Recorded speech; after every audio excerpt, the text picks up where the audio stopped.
भारतीय कुश्ती महासंघ और आंदोलनकारी पहलवानों के बीच जो बीते कुछ दिनों से गतिरोध चल रहा था वो थम गया है। सरकार ने हस्तक्षेप किया, खेल मंत्री से इन पहलवानों की बातचीत हुई और उसके बाद धरना को खत्म कर दिया गया और साफ तौर पे खिलाड़ियों को आश्वासन मिला कि इस पूरे प्रकरण पे कार्यवाही होगी उचित। ऐसे में भारतीय ओलंपिक संघ की तरफ से 7 सदस्यीय जांच कमेटी बनाई गई और उस समिति के एक मेंबर योगेश्वर दत्त भी हैं जो उस मीटिंग में भी शामिल थे जो भारतीय ओलंपिक संघ की तरफ से कल की गई थी। ऐसे में हम सीधे तौर पर योगेश्वर दत्त जी हमारे साथ हैं, इनसे ही बातचीत करेंगे जानने की पूरे मामले पर कि क्या ये पूरा मामला है। सर, जिस तरीके से आनंद फानन में कल आईओए की मीटिंग भी हुई, उसमें आप खुद भी शामिल थे, फिर 7 सदस्यीय कमेटी बनी, उसके आप एक मेंबर भी हैं। ऐसे में क्या कुछ मीटिंग में निकल कर आया? क्योंकि जिस तरीके से आंदोलनकारी पहलवान जो हैं वो आरोप लगा रहे हैं WFI के चीफ पर, उसके बाद क्या कुछ बातें हुई मीटिंग में और क्या निष्कर्ष निकला? नमस्कार जी। देखिए, कल ही लेटर गया था आयोग के पास, जो आयोग के अध्यक्ष हैं PT उषा जी, और उसी टाइम उन्होंने मीटिंग बुलाई इमरजेंसी। शाम को लगभग 2 घंटा वो मीटिंग चली। उसमें अभिनव बिंद्रा जी भी थे जो इंटरनेशनल ओलंपिक कमेटी के मेंबर हैं जी। उसमें यही था कि भाई सबसे गंभीर जो बात है वो है यौन शोषण की। महिला पहलवानों का शोषण हुआ है, जो आरोप लगे थे कि भाई इसकी जांच होनी चाहिए किस तरीके से। उन पहलवानों की कुछ डिमांड भी थी उसमें कि भाई फेडरेशन को भंग किया जाए पूरी बॉडी को, और एक नई कमेटी बनाई जाए, कुश्ती कमेटी बनाई जाए जो पहलवानों से पूछ के कि कौन कमेटी में होना चाहिए रेसलिंग को चलाने के लिए। ये चीज़ें थी। और गंभीर मुद्दा तो मैंने आपको बताया कि यौन सेक्सुअल हरासमेंट का था। ये जो बड़ा दिक्कत है और बड़ी मतलब पूरी दुनिया में, देश में नहीं पूरी दुनिया में इस पे एक कोहरा मचा हुआ है। और इंटरनेशनल ओलंपिक कमेटी ने भी पूरी नज़र है इस पे और संज्ञान लिया है। और आईओ ये जो कमेटी बनाई है इसका पूरी जानकारी लेके पहलवानों से बात करके क्या दिखते हैं और फेडरेशन से भी बात करके कि कैसे क्या क्या बातें हैं वो करके, और रिपोर्ट PT उषा जी को दी जाएगी। जो ये 7 आदमी जो कमेटी बनाई है इसमें श्रीमती मैरी कॉम अध्यक्ष है, लखनंदा अशोक जी बैडमिंटन से हैं वो उपाध्यक्ष हैं, 2 वकील हैं इसमें। आईओए के जो ट्रेजरर हैं सहदेव जी वो हैं, डोला बनर्जी हैं जो खुद खिलाड़ी है। ये रिपोर्ट देंगे बना के और फिर आईओए आगे जहाँ भी भेजनी है, खेल मंत्रालय में भेजनी है, गृह मंत्रालय में रिपोर्ट भेजनी है, प्रधानमंत्री जी को भेजनी है। कितने दिनों में रिपोर्ट आ जाएगी? ये टाइम लिमिट नहीं है, पर ये बोला है कि जल्दी से जल्दी इस पे काम पे लगी है और जल्दी जितनी जल्दी हो सके उतना अच्छा है, क्योंकि ऐसी चीज़ों में देरी करना ठीक नहीं होता। सर, क्योंकि जिस तरीके से सबसे जो गंभीर आरोप लगाए गए हैं वो यौन शोषण के हैं और लगातार ये दूसरा जो पक्ष है वो कहता रहा है अगर सबूत हैं तो वो लेकर आए। ऐसे में जब आप लोगों की मीटिंग हुई उस दौरान क्या कोई सबूत आप लोगों के पास आए? क्योंकि आईओए जो है उसको बजरंग पुनिया और विनेश फोगाट जो तमाम आंदोलनकारी पहलवान हैं उन्होंने एक लेटर भी लिखा है, तो ऐसे में उसके साथ साथ कोई सबूत भी आप लोगों के समक्ष रखा गया है? नहीं, कोई सबूत नहीं है। और किसी भी चीज़ के लिए मैं आपको बताऊँ सबूत चाहिए वैसे, पर हम यही है कि ये कोई इन बातों को जो भी पहलवान बताएंगे, जो भी सबूत देंगे वो डिस्क्लोज तो होंगे नहीं, वो तो बंद कमरे में बातें होंगी, बस एक लेटर में लिख के आगे तक पहुंचाई जाएंगी।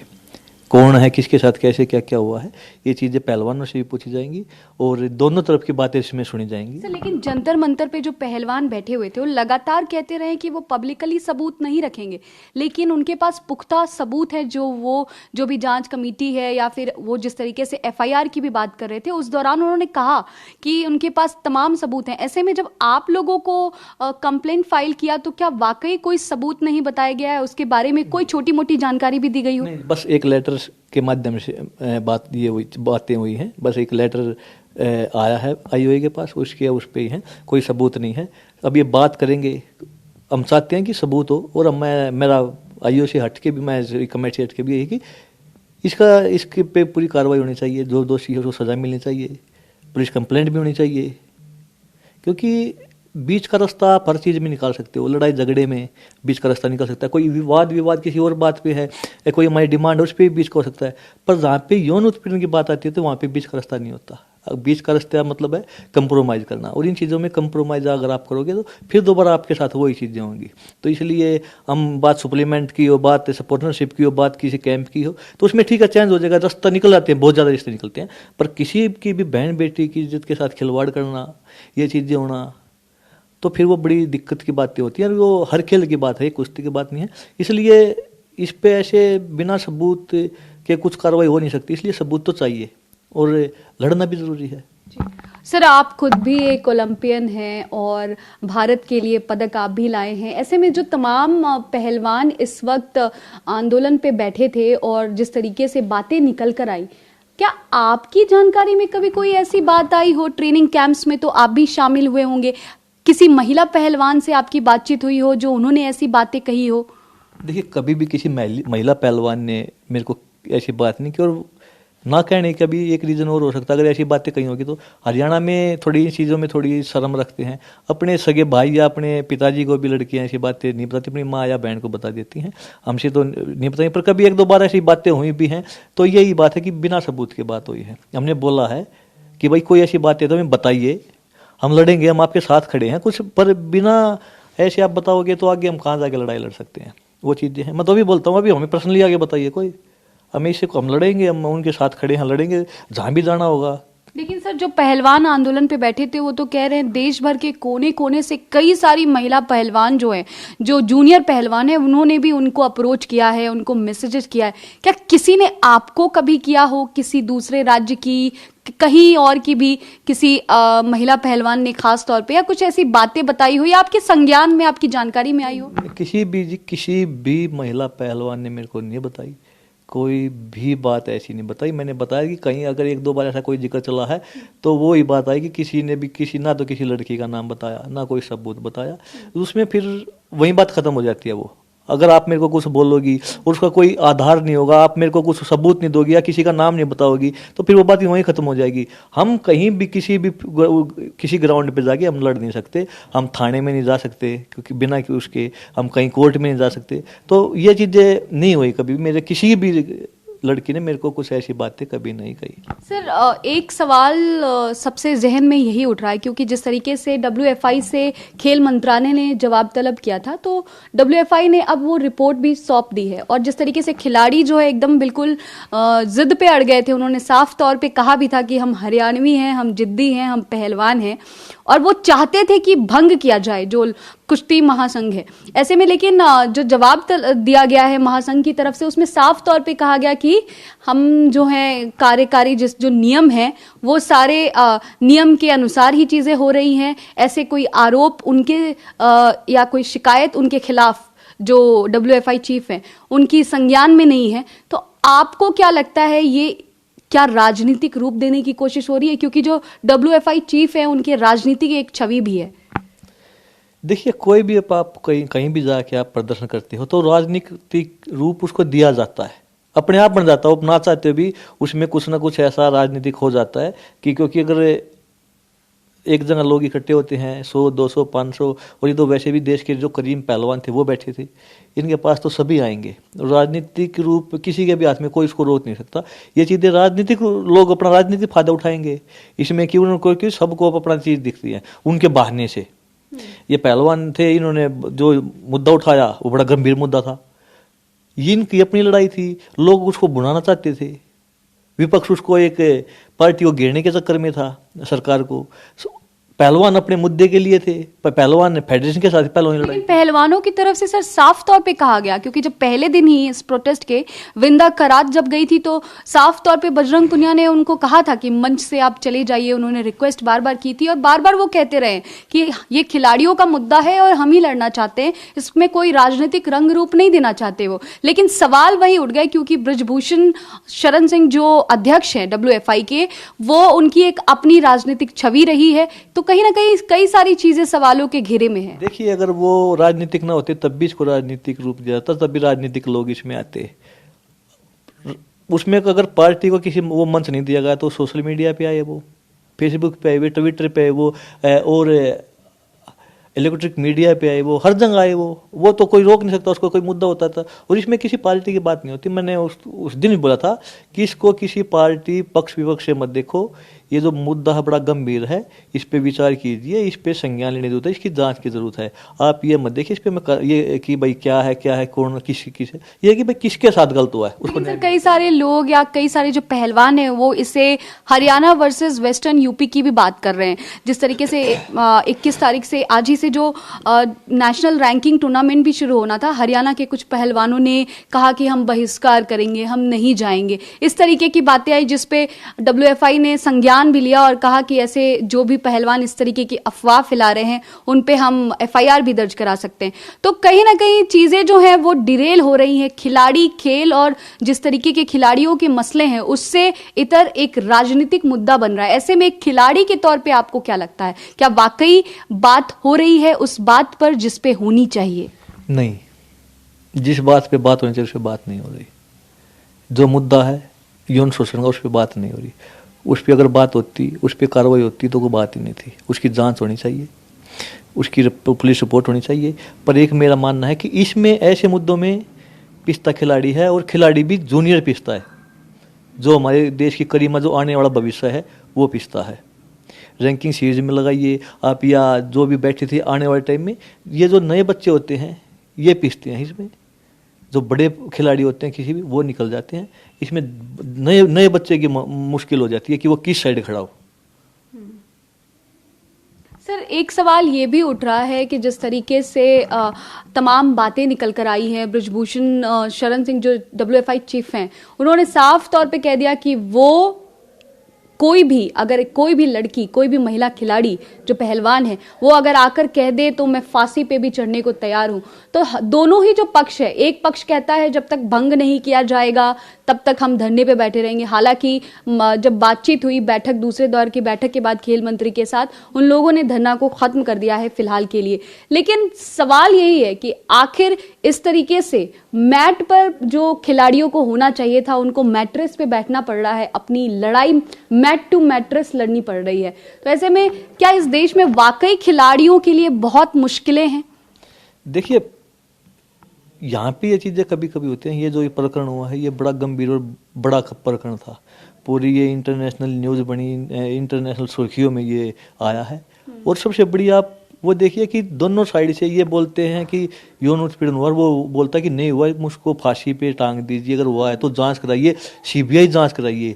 यहाँ पे आके मतलब एक अजीब तरह की सिचुएशन बनती है।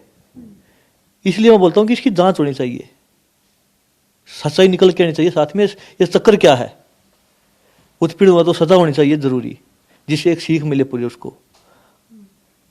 अगर चीजें नहीं है तो फिर ये चीजें हुई क्यों एकदम से, ये किस तरीके का ये माहौल बना है?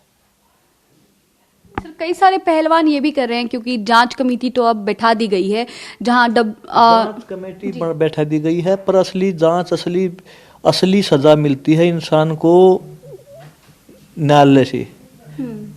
सजा देने का प्रावधान दो ही लोगों के पास है, या तो भगवान है, भगवान सजा देता है इंसान को उसके कर्मों की, या फिर न्यायालय है, न्यायाधीश देता है, वो सबूत देख के देता है। अगर लेकिन उसके अलावा हम कहीं भी, चाहे हम प्रदर्शन कर ले, या प्रधानमंत्री जी के पास है, गृह मंत्री जी के पास है, सजा देने का प्रावधान उनके पास भी नहीं। वो भी किसी को नहीं बोलते कि आपकी 2 साल की सजा हमने कर दी, कि आपकी 5 साल की सजा कर दी। सजा तो न्यायाधीश देंगे, न्यायालय देगा, कोर्ट देगा सजा, सबूतों को देख के कौन है क्या है। इसलिए जहाँ पे जो सजा मिल चाहिए वहाँ पे हमें जाना चाहिए। सर एक सवाल ये भी उठ रहा है, जिस तरीके से भारतीय ओलंपिक संघ की तरफ से जो 7 सदस्यीय कमेटी बनाई गई, उसमें कोई भी महिला पहलवान नहीं है। तो कई सारे लोग ये भी सवाल उठा रहे हैं कि महिला पहलवानों के साथ यौन शोषण हुआ है, कोई महिला पहलवान होती उस कमेटी में, अगर जांच समिति में, तो वो उसको शायद बेहतर तरीके से देख पाएगी। तो ऐसे में क्या आप इस पे क्या कहना चाहेंगे? देखिए, अगर महिला पहलवान भी होती तो बड़ी अच्छी बात है, हमें कोई दिक्कत नहीं है। होना चाहिए या नहीं सर? नहीं, देखिए मैं बताता हूँ आपको, अब होना ना चाहना इसमें तो क्या पता क्या क्या होना चाहिए और क्या क्या नहीं होना चाहिए, मुद्दा वो नहीं है। इसकी जो अध्यक्ष बनाई है कमेटी की, श्रीमती मैरी कॉम है, जो ओलंपिक मेडलिस्ट है, और बॉक्सिंग जैसे खेल में है। जो वाइस प्रेसिडेंट बनाई है अलकनंदा अशोक जी, वो भी महिला है। डोला बनर्जी है, महिला है। 2 वकील हैं, उनमें एक महिला वकील है। इसलिए अगर महिला पहलवान भी अगर पहलवान चाहते हैं तो उसका वो अपना पीटी उषा जी से हम बात कर लेंगे, बता देंगे कि एक महिला पहलवान भी उनकी। अगर महिला खिलाड़ी जो हैं, जो आंदोलनकारी पहलवान जो हैं, अगर वो रिक्वेस्ट करेंगी तो क्या इस पे संज्ञान लिया जाएगा? रिक्वेस्ट की बात ही नहीं है, वो बोल देंगे वो कि ऐसे चाहिए तो वो सीधे बिल्कुल, इसमें क्या दिक्कत है। हम खुद बोलेंगे कि भाई जो भी पहलवान चाहते हैं इनकी संतुष्टि के लिए वो चीज़ होनी चाहिए, रिक्वेस्ट करने की बात नहीं है। आईओ है किसी ये नहीं है कि, और मेरा जब क्योंकि खेल पहली बार ये बड़ा गंभीर मसला ऐसा हुआ और आईओ के बने कुल 2 महीने हुए हैं और सबसे ज़्यादा खिलाड़ी पहली बार आईओ में आए हैं। तो खिलाड़ियों को मेरे से अलग भी मैं तो और बोला कि फर्ज बनता है कि खिलाड़ियों की आवाज़ उठाए, जो वो चाहते हैं वो ही हो, जांच हो और खिलाड़ी जैसे चाहते हो वैसे जांच हो। एक सवाल ये भी उठ रहा है, जिस तरीके से विनेश फोगाट ने साफ तौर पे कहा कि जो क्वालिटी ड्रेस की है जो उनके, वो ऐसी है कि एक महिला नहीं उसे पहन सकती है। इसके साथ साथ मानसिक उत्पीड़न जैसे भी बड़े गंभीर आरोप लगाए गए हैं। शारीरिक शोषण की तो बात है ही, उसके साथ साथ मानसिक उत्पीड़न की भी बात की गई है। ऐसे में इन मसलों पे आपका क्या एक्सपीरियंस रहा है? क्या वाकई इस तरीके की चीजें होती हैं खिलाड़ियों के साथ? पहले मानसिक उत्पीड़न नहीं होना चाहिए, अगर हुआ है साक्षी मलिक विनेश के साथ तो बड़ा गलत हुआ है। कई और महिला पहलवानों की बात कर रही हैं, इन जनरल भी कह रही हैं कि किया जाता है। देखिए, इसने खुद अपने ऊपर बताया कि मेरे को ऐसे ऐसे किया, पर जब आप ड्रेस की बात करती हो, कॉस्ट्यूम की बात करती हो, तो यहाँ पे आप पूरी की पूरी टीम उसके बारे में नहीं बोलती। पूरी टीम वही कॉस्ट्यूम वही सिंगलेट पहनती है जो हम भारतीय ओलंपिक संघ ने दिया है, जो क्योंकि ओलंपिक में अलग रूल होते हैं। हम किसी का भी प्रमोशन नहीं कर सकते, किसी की ब्रांड का भी वहाँ पे नहीं पहन सकते, जो दिशा निर्देश आते हैं वही पहनते हैं। और क्या ड्रेस दी उसमें पूरी भारतीय दल, वो 200 का 500 का 600 का पूरा दल वही ड्रेस पहनता है। अकेली अगर विनेश ये बात बोलती है तो वो थोड़ा ठीक नहीं लगता। उससे अलग अगर उत्पीड़न के साथ हुआ है तो बड़ा गलत हुआ है। ओलंपिक के बाद में कुछ चीज़ें विनेश के साथ, विनेश पे बैन भी लगाया था, उसने खुद बताया, हमें पता था, हमें बुरा ही बड़ा लगा था, क्योंकि एक तो विनेश ओलंपिक में गई थी और उसका बैड लक समझिए या बदकिस्मती समझिए, कुछ भी समझिए, कि वो मेडल नहीं जीत पाई। और सबसे दावेदार ओलंपिक मेडल की दावेदार जो मैं सबसे ज़्यादा विनेश को मानता था, वो चीज़ें अलग है। कुश्ती खेल में आदि चलती रहती है, पर उत्पीड़न होना ये चीज़ें ये नहीं होनी चाहिए। और जब बात सिंगलेट की है, कॉस्ट्यूम ड्रेस की है, तो फिर उस पर ना पूरी भारतीय दल को उस पर ऑब्जेक्शन उठाना चाहिए कि हमें ऐसा नहीं चाहिए। बात एक कुश्ती की नहीं है, क्योंकि कुश्ती में कॉस्ट्यूम है तो हॉकी वालों के टी शर्ट और निक्कर हैं, किसी के अलग अलग, वो स्विमिंग वालों के स्विमिंग कॉस्ट्यूम है, तो वो पूरे दल को उस पर विचार वो बात करनी चाहिए कि भाई इसको हम देंगे और हमें ऐसी चाहिए। सर, कोचेस को लेकर के भी एक सवाल उठाया गया कि जो पर्सनल कोचेस हैं वो भी बहुत मुश्किल से मिले हैं, कई बार नहीं भी मिले हैं। ऐसी बातें बजरंग पुनिया हो, विनेश फोगाट हो, साक्षी मलिक हो, बहुत मुखर होकर के उन लोगों ने इन बातों को रखा है। ऐसे में क्या आपका भी एक्सपीरियंस ऐसा रहा है कि आपने कभी ऐसी डिमांड की हो पर्सनल कोचेस की तो नहीं मिली हो, या कुछ कारणवश कुछ कहा गया हो? आपका क्या एक्सपीरियंस रहा है? झूठ बोलूं सच बोलूं? सर, आप जो कहेंगे हम तो वही सच मानेंगे। नहीं, मैं इसलिए बोल रहा हूँ कि माहौल ऐसा है। हमारे साथ जॉर्जिया कोच था, पूरी इंडिया टीम के साथ एक कोच था जॉर्जिया का जी। इसमें मैं फेडरेशन का पक्ष नहीं लेता, क्योंकि फेडरेशन से मेरे को कोई मतलब नहीं है, और झूठ मैं बोल नहीं सकता। सच बोलूँगा, सच बुरा लगेगा बहुत लोगों को। 2003 से और जब तक हमने कुश्ती की, जॉर्जिया कोच थे एक पूरी टीम के साथ में। 2003 से और 10 तक की मैं बताता हूँ। 10 तक भी ये ब्रजभूषण जो अध्यक्ष है, 10 में है नहीं, 12 में आए हैं, शायद 12 में आए हैं। उससे पहले वो कोच थे, विदेशी कोच था हमारे पास। सुविधाएं बिल्कुल कम थी उस टाइम पे, उसमें फेडरेशन को दोष नहीं देते। उस टाइम पे बजट भी बड़ा कम होता था, खेल वो चीज़ें कम थी। हमने वो टाइम भी देखा कि एक दिन में बस 2 फ्रूटी मिलती थी, सुबह शाम को 1 गिलास दूध दिया, गर्मी है तो नींबू पानी या लस्सी, दूध की लस्सी मिलती थी। पर वो टाइम अलग था। हमारे पास विदेशी कोच रहा है। उसके बाद अगर अब आप देखोगे तो आप फिजियो भी हैं, विदेशी कोचिज भी हैं, और ये इसका जवाब फेडरेशन अच्छी तरह दे पाएंगे पर्सनल कोच का। आज में उस पहले में बहुत ज़्यादा फर्क है। आज तो टॉप्स भी अलग से, जो टॉप्स सरकार ने, भारतीय टॉप्स ने जो अलग से 2016 ओलंपिक के बाद प्रधानमंत्री जी ने एक टॉप्स स्कीम वो बनाई थी, कमेटी अलग से, कि भाई अलग से जो हमारे ओलंपिक मेडल जीतने खिलाड़ी उनको अलग से आप उन पर ध्यान दीजिए जिससे वो मेडल जीत पाएँ। वो जब चाहें बाहर ट्रेनिंग के लिए जा सकते हैं, अलग से उनका पूरा प्रावधान है। वो कोच की सैलरी तक है। एक टाइम तो ऐसा था कि सरकार की, इसमें सरकार का योगदान है, क्योंकि टॉप्स आज के टाइम में जो हम पर्सनल कोच की बात करते हैं तो टॉप्स भी उसके मतलब सैलरी देता है। तो ये पर्सनल कोच की बातें हैं, तो इसमें तो आप इनकी पहलवानों की खुद देखिए, पिछले इनके साथ कोच कौन रहा है। विदेशी कोच शायद अब भारतीय कुश्ती टीम के साथ नहीं है। वो क्यों नहीं है मेरे को नहीं पता। शायद 2012 के ये टोक्यो ओलंपिक के बाद कोच नहीं है, पता नहीं 2022 के बाद अब विदेशी कोच शायद नहीं है। क्या कारण है मेरे को नहीं पता उस बात का, पर इनको पर्सनल विदेशी कोच भी कुछ पहलवानों के मिले हैं। आप ओलंपिक में देखिए, वो चीजें अलग है। पर मुद्दा हमारा किस पहलवान को कौन चीज कौन मिलता है नहीं मिलता, ये नहीं है मुद्दा है। जो एक अत्याचार हुआ है वो मुद्दा है।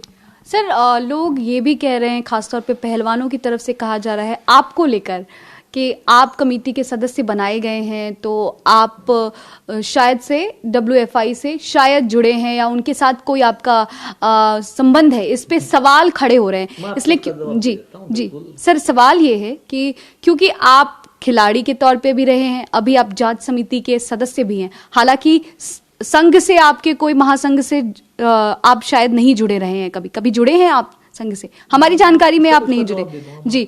तो सर, ऐसे में जो अभी पहलवान जो आंदोलन पे बैठे थे वो कह रहे हैं कि हो सकता है उनके पक्ष को जानने की कोशिश ना की जाए, इस तरीके की बातें भी आ रही है। ऐसे में सवाल एक सबसे जो गंभीर है वो ये है कि आखिर जो पहलवान है वो ये कह रहे हैं कि आप शायद उनसे आपकी बातचीत नहीं है। तो मैं ये जानना चाहती हूँ, आखिरी बातचीत इन जो भी तमाम पहलवान बैठे थे उनमें से किसी से कभी हुई हो, कभी कोई जानकारी आपने उनसे साझा की हो या उन्होंने आपसे साझा की हो, कुछ ऐसी बातचीत हुई हो हाल फिलहाल में? कब बातचीत हुई, या फिर जब ये बैठने वाले थे ऐसे आंदोलन पे, क्या इसकी जानकारी आपको या किसी अन्य आपके जानने वाले सीनियर पहलवानों को थी?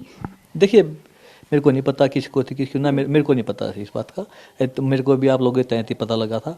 और रही संघ के साथ मेरी संबंध, मेरे संघ के साथ 1% भी 0% लगाइए, 0% है।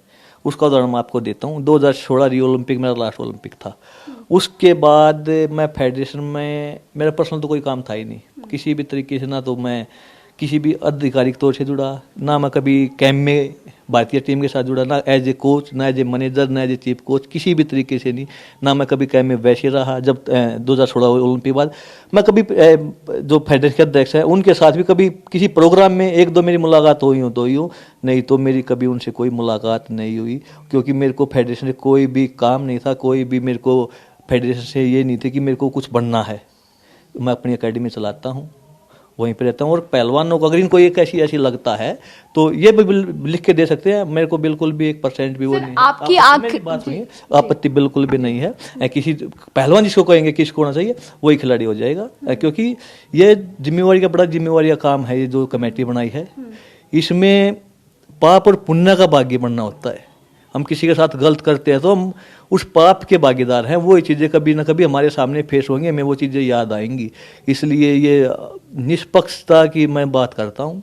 जो भी चीज़ें हैं हम गलत, मेरा खुद का मानना है कि अपने दुश्मन के साथ को भी मैं अपने नुकसान नहीं पहुँचा सकता। अगर किसी के साथ मेरी दुश्मनी है उसको भी अगर मैं फ़ायदा नहीं पहुँचा सकता तो नुकसान भी नहीं पहुँचा सकता। और यहाँ पे बात इन पहलवानों की नहीं है, यहाँ पे बात है हमारी बहन बेटियों की। जो इल्ज़ाम लगाया है उससे अलग कोई इल्ज़ाम नहीं है। ऐसा जो इल्ज़ाम असली है, जो आरोप लगाए हैं वो यौन उत्पीड़न के हैं। और उसमें ऐसा कुछ बचाव करना तो आप समझिए कि मैंने अपनी बहन बेटी की इज्जत के साथ खिलवाड़ किया।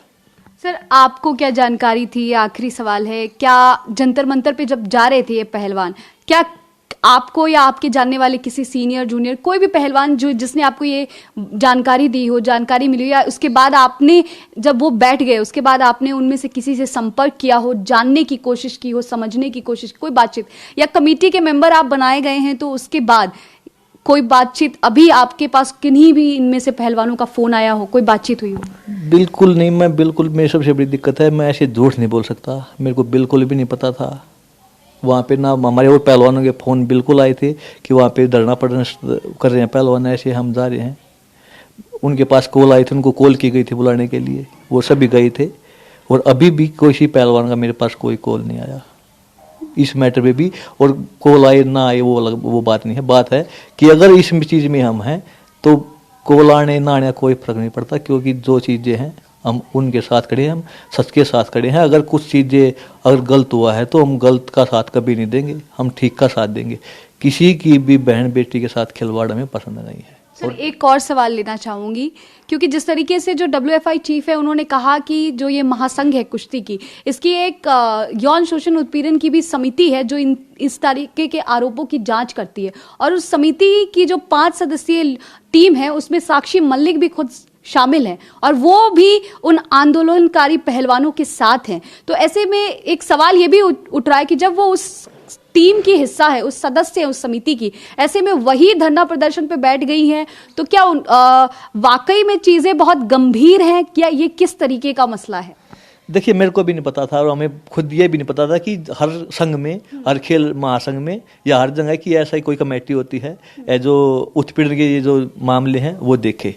और ये भी मीडिया आप लोगों के तहत में पता है कि साक्षी मलिक फेडरेशन की से उत्पीड़न कमेटी की सदस्य थी, और पूरे अच्छी तरीके से तो साक्षी मलिक बता सकती है कि वो सदस्य थी या नहीं थी, उनके संज्ञान में कोई बात थी या नहीं थी।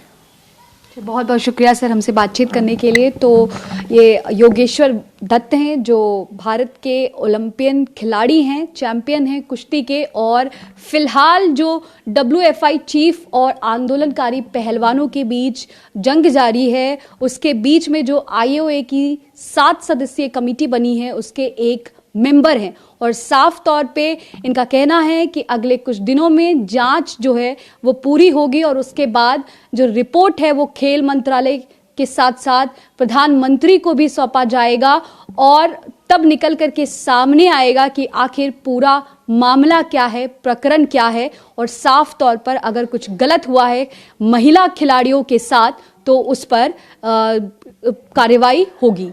कैमरामैन राजू के साथ ऋतु रोहिणी, TV9 भारतवर्ष, रोहतक।